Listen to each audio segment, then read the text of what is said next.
Hey there, Sharon Horne-Ellstrom, also known as Pajama Grandma, in my warm, cozy pajamas because we're getting another cold streak. Wisconsin, winter time, we get a little bit of cold weather. So it's threatening to be snow and like super duper cold, like minus 30s wind chill and minus 30s. And so to me, that's cold. And I bundle up in my warm robes and my cozy pajamas, and I wrap up in blankets sometimes too, because it's all about being comfortable and not freezing to death.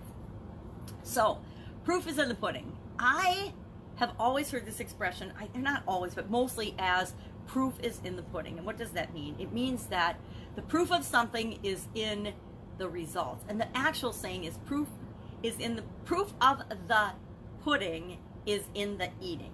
Meaning success is measured by the final result. So the process that we, and what this implicates is that the process is either a success or a failure based on whether the result is a success or failure. Now, I'm not sure that that's necessarily true, because I've become a firm believer in the fact that our life is our overall creation, and living a life that makes us feel the way we want to feel is my measure of a successful life now.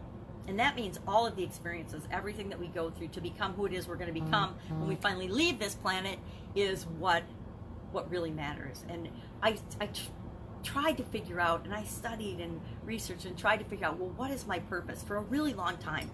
And I felt lost, and I felt like I wasn't good enough. And why don't I have this certain talent that just shines up and rises above, like, you know, people that are really good artists or great singers. Definitely not a great singer here. Even my granddaughter, my kids used to always tell me not to sing, but then my granddaughter does the same thing, and I'm like, okay, I guess singing's never going to be my thing. So I used to wonder, not even just when I was a kid, but as I got older and as I was, going through my career and through my life, I thought, wouldn't life have just been easier if I was a graceful ballet dancer, or if I was a great athlete? Again, missed the athletic genes, but wouldn't life have been so much easier?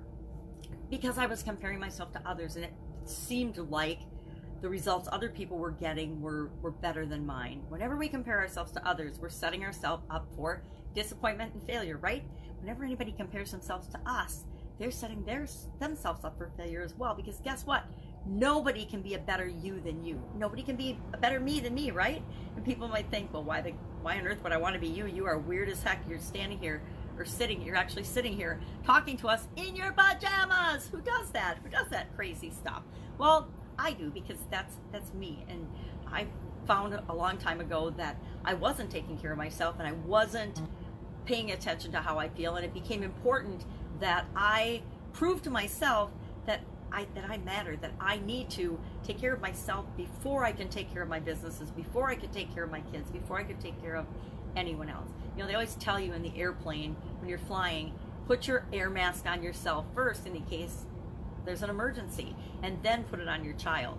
And so many of us, at least I fell into that trap, lived just the opposite way. I ran through my life and did everything for everybody else, and put my self-care and my sleep and my eating and my taking care of myself last, until of course I got that huge wake-up call that said, and I got progressively louder wake-up calls, but I wasn't listening until I actually had the huge, hey, you're gonna die if you don't change this. And I actually had a sudden cardiac arrest and did die. And I'm super fortunate to be here still talking about anything. So I knew that was my wake-up call to absolutely, positively, massively change the way I was doing certain things in my life. In our lives, of course, I'd say that there's 7 key areas we need to pay attention to in our life. Our physical well-being, because guess what? If we don't have our health, we don't have anything. So you better take care of the body that you've got, because whatever it is, you gotta love it, because it's the only one you're gonna get, right? It's the only one you got while you're here, so you better take care of it. So our physical well-being, our mental, our emotional, and our spiritual well-being, we have to pay attention to those. We have to pay attention to our financial well-being, because guess what? As much as we don't want to admit it sometimes, money is what makes our life work. Money is what makes our world go round in many instances. It just greases the wheel and makes things more smoothly for us, right? It gives us options and freedom to do more of what it is that we want and love to do. And then we have to deal with the areas of our relationships in our life and our contribution. How are we going to make a difference? How are we going to go through our life?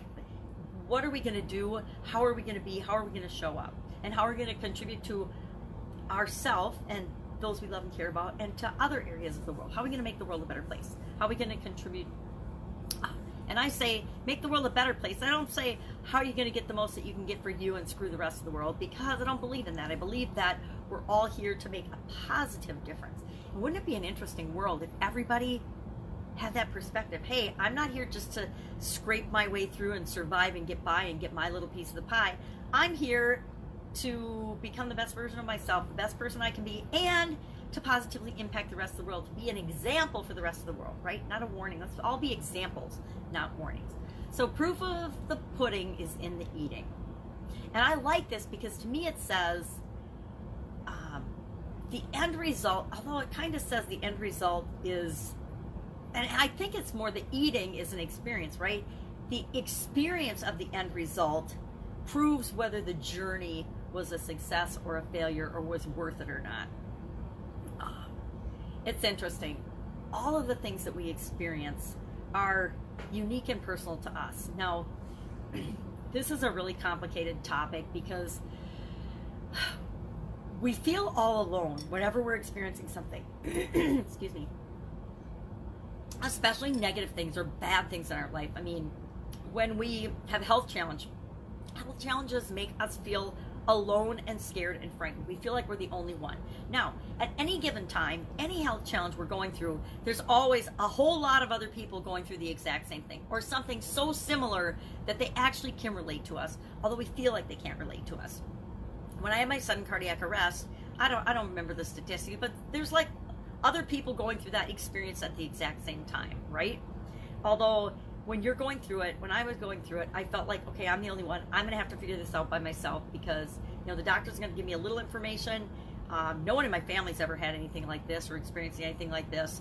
So I'm going to have to figure it out. I'm going to have to research. I'm going to have to figure out what do I need to do to make sure that something like this never happens to me again until I am ready to actually exit the planet permanently, right?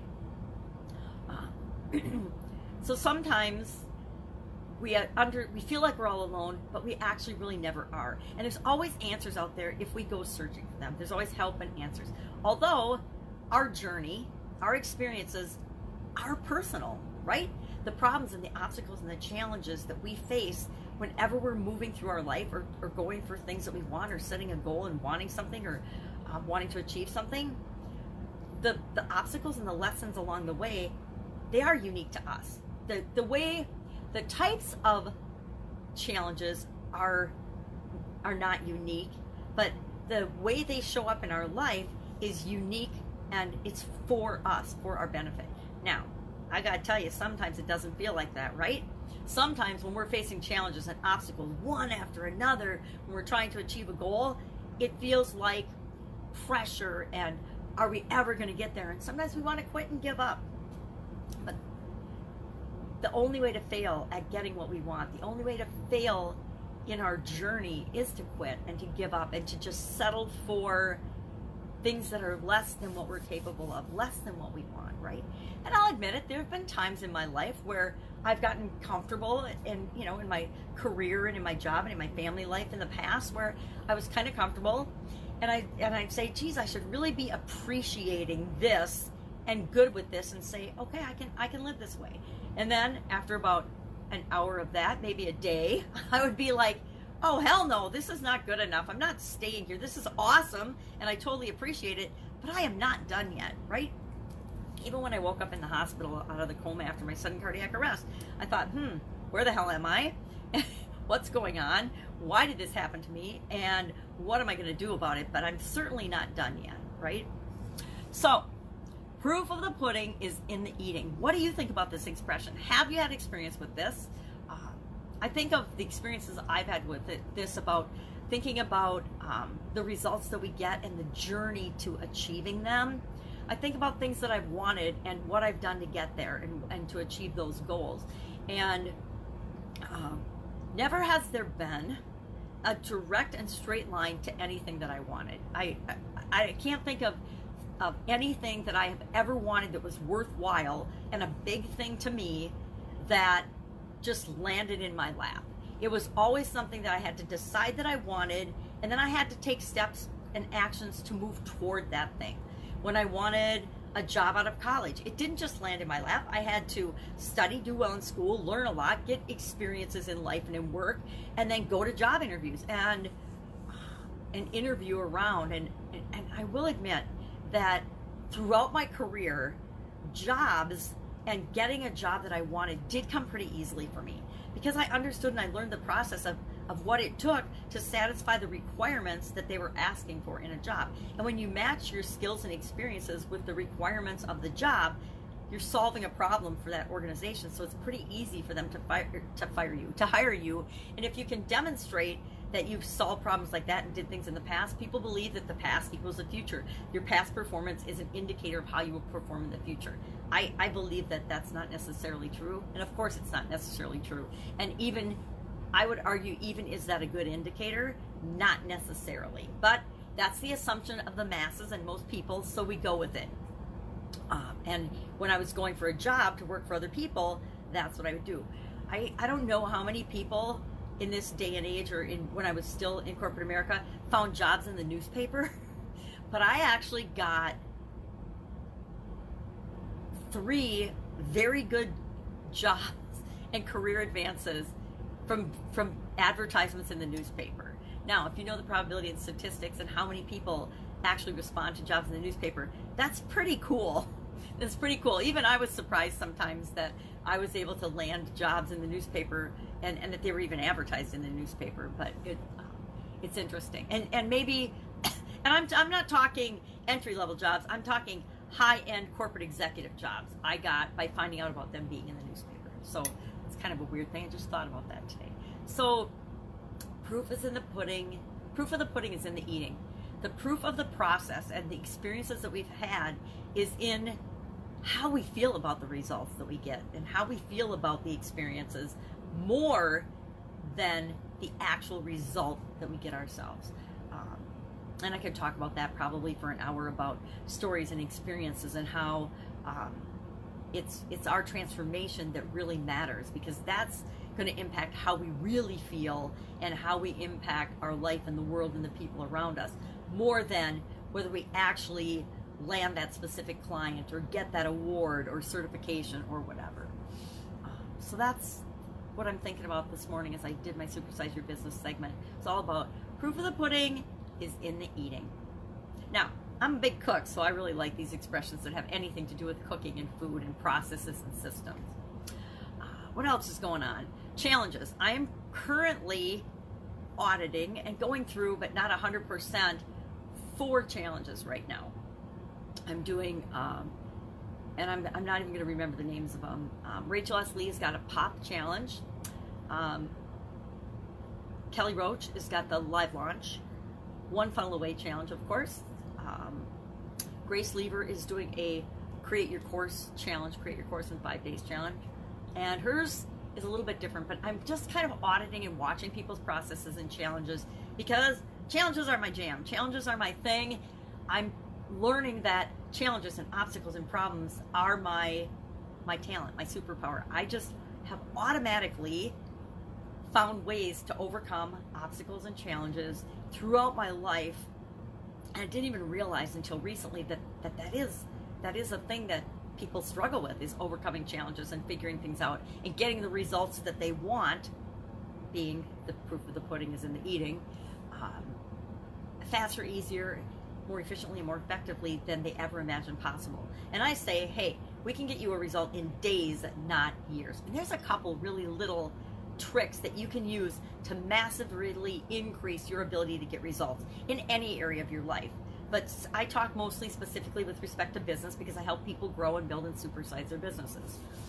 So I'm auditing 4 challenges right now, and I'm actually participating in doing them. And I'm just watching the process, because the way I learn and apply things is to step back and look at the bigger picture. I'm more of a bigger picture thinker, and watch exactly what people are doing. And one of my big measures on whether I follow or listen to someone or not is, are they doing what they're selling? Are they actually demonstrating and using what they sell? It's part of why I love ClickFunnels. ClickFunnels is all built on and runs on their own software. They use their own software to create the funnels that they're selling to everyone else. Love that. And that's how part of how I decide who I'm going to follow. Jim Edwards, one of my favorite people in the whole wide world, is a huge copywriter. He uses his own wizards. He created his wizards and funnel scripts and things to make his own life easier. And then he's like, oh, these are really powerful. Maybe I should share these with other people. And so he solves great problems for us because he demonstrates and he actually uses the things that he creates and sells to the rest of us. And so I'm auditing programs to see, are people actually doing what they are telling us to do? One of the signs of a guru who doesn't really have a depth of experience is when they're just regurgitating material that they've learned from someone else and they actually aren't even using it or doing the things that they've learned in their own life, in their own experience, or they don't have their own experiences with it.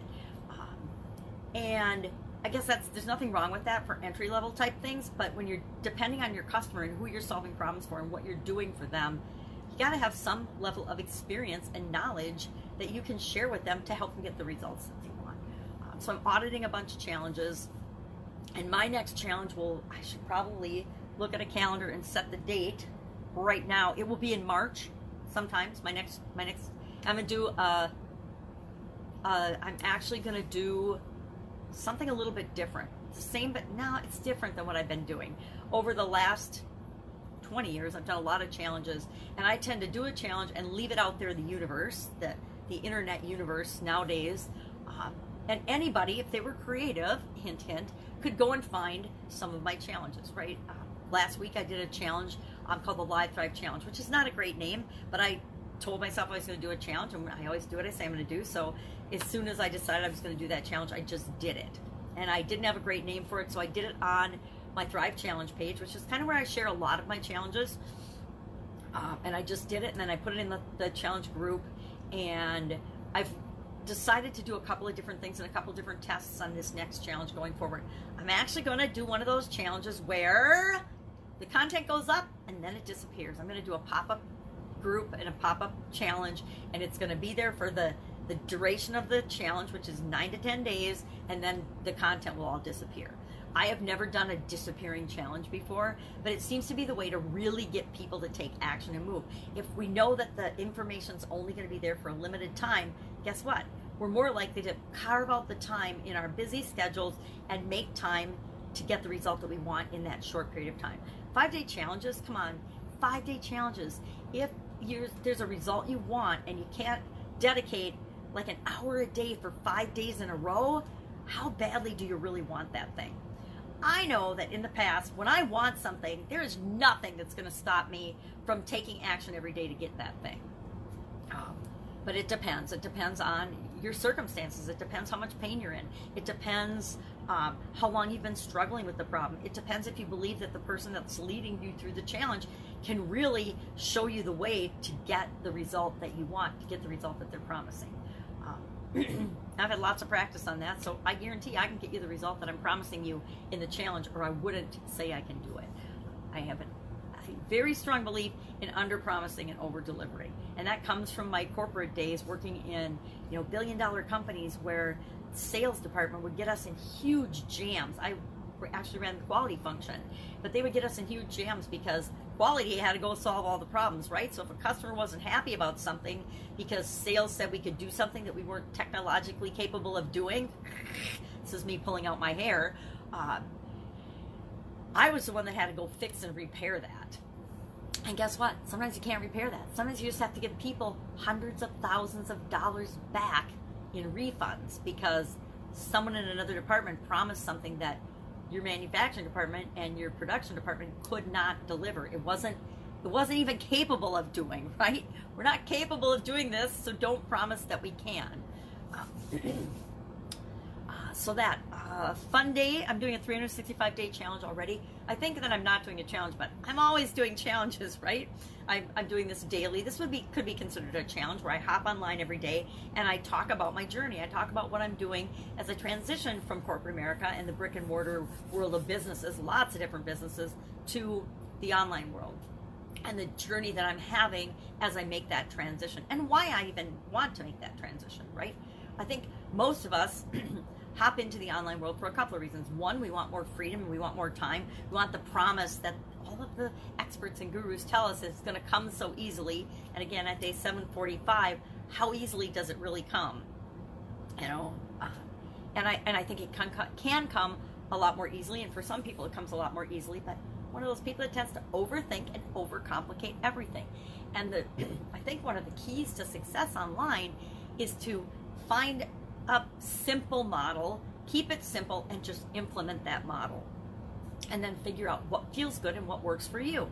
And then when you find the thing that feels good and works for you, do more of that, and then teach other people how to do that, right? That seems to be the success model online. So working on that, a fun day challenge. Today was day 36, and it was all about compliments. So today I'm going to listen for, and I encourage you to listen for as well, compliments. And graciously accept those compliments and thank people for them. How we accept compliments, how we show up, how we react to things, how we say things, what we say always shows people who we are. It's kind of a secret in life, and I don't think most people think about and realize that. And even when I have a bad reaction, I forget sometimes that that's all about me having a bad reaction to something. Example. My ex-husband can still trigger me. He knows all the buttons to push to get me upset. And as much as I try to be level-headed and kind and emotional, sometimes he just pushes my buttons and triggers the living daylights out of me. And now I'm a lot quicker at catching myself and noticing that when I get triggered, but I still get sucked in sometimes, right? I still get pulled into some of his circular arguments and pulled into arguments or disagreements with him. And I get mad at myself because I let myself get triggered, right? But like anything else, it's a continually improving process. We are human beings, and as human beings, we are always evolving and changing and improving. And so sometimes we're going to mess up, sometimes we're going to screw up, and that's just part of our journey of learning and becoming who it is that we want to be. That is probably all I've got today. I'm starting to ramble, and I've got a ton of things to do, and the little 4-year-old granddaughter is going to be here any minute. So I'm going to sign off. Wish you an absolutely amazing day. Love to know what you think about the expression. The proof of the pudding is in the eating and your experience with that. I would love to know your thoughts and questions about challenges, or what kind of challenges you are facing that you'd like to see me do a challenge on, because I do challenges kind of across the board. I've done health challenges because that's an area of importance for me.